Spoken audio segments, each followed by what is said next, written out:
Hi, so today I'm gonna do my how I kind of get my whole hip mobility going, and hopefully the kids aren't too loud. And how we all sit a lot, and so we need to do things to counteract that. Um, if you are lucky enough to have an very active job, maybe you don't need to do this as much, but it's a very helpful movement. So what I do is I start in a squat. Okay, don't. Hunter's not down there. Yeah, he is. No. I start in a squat, and then I do rotations. So you're gonna try and rotate as much as you can. Probably see there's lots of people. Please don't stand behind me. So now we're like this, we're down here. You can do the internal hip rotations. Like this. I'm gonna go back a little bit.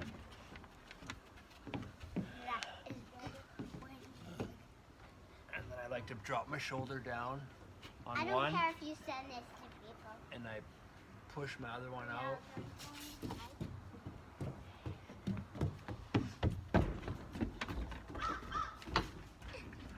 What that does is that stretches your abductors out, gets you used to sitting in a deep squat. This used to be a sitting position for people, and it was like you'd be sitting like this and doing work. So it was a natural position. Sitting like this for 6 to 10 minutes a day can actually really help your hips. It can actually help with bowel movements. It'll help. Like we grab things from the ground all the time. And what you see is that when people get older, they bend down like this and they lift with their backs. So if you can keep your mobility, hip mobility, you can get down, grab things, stand up, and save your back and save those lower back injuries. So another one that I like to do here is we do a squat. We pretend there's a bar here, and we're gonna squat under the bar. So you're gonna squat under the bar and up, and under the bar and up, under the bar and up, under the bar and up. So now we're going to do the same thing. We're going to pretend there's a bar here, and we're going to go up and over, and then up and over, up and over. You're going to do this as many times as you need to really get those hips limber.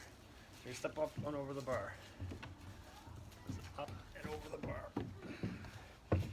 up and over the bar. So we're getting our hips going good. Another stretch that I do is this is for the Achilles tendon and our calves. So we hunch down, bend your leg here, and you're gonna rest your chest on your knee, and you're gonna lift this heel about ½ an inch off the ground, and you're just gonna sit on this, let all your weight go in here. You should feel a stretch in the Achilles tendon or in your calf, whichever one is more tight. And this is where we're just gonna sit there, kind of pulse between the heel right on the deck and up, and then you'll be able to feel this. However long until it feels good, same thing. We're gonna switch and go on the other side.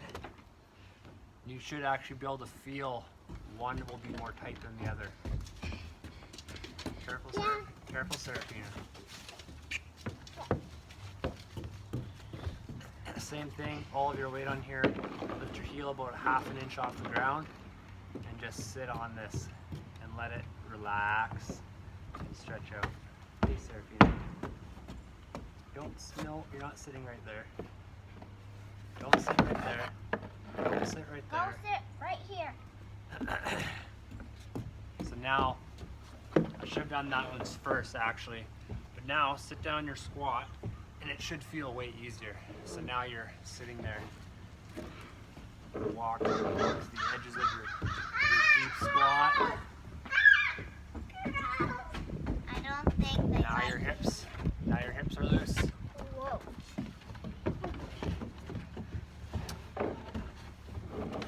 And that's my hip. Oh, sorry, I almost forgot one. This is probably one of the most useful ones here. So you're gonna get down, squat, or not squat, but in a lunge position. And now you're gonna try and create tension between this heel and this knee. And you should feel it right in your hip flexors. And this is extremely important if you sit a lot. Those hip flexors will get tight and it'll actually pull your lower back down. It's called anterior pelvic tilt. And what happens, that was weird. What happens is that you get lower back problem, you'll see people that sway back, you'll see people who are walking their butt sticking all the time. And that's anterior pelvic tilt. And what that does is it causes a lot of issues in people, causes back pain. The same thing, we're going to create tension on the bottom of this and between our other knee, and you're going to try and pull them together. Oh, actually. You should feel it again right on the inside of your groin. Oh. Last one for this one is for your butt. So you're going to go down and you're going to put your leg like this. This is a 90-90. You're going to take your palm and put it back like this. Daddy. And then you're going to keep your back straight and lean over. Daddy, my be done. Yeah, you can just go barefoot if you want. Go follow the girls.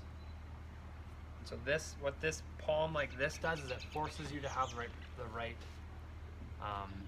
posture. You want your back straight. Now you just lean into it, and you should feel it kind of right by your hip joint. Daddy. We'll switch. This 90-90 is a good position to work on. It requires hip mobility to do it. Daddy, Ask Brielle to do it. So again, palm, the ground, back straight. Now you're gonna lean into it. Then lean over this leg. You're kind of pointing your chest this way. And you should feel it. Again, one side will probably be way tighter than the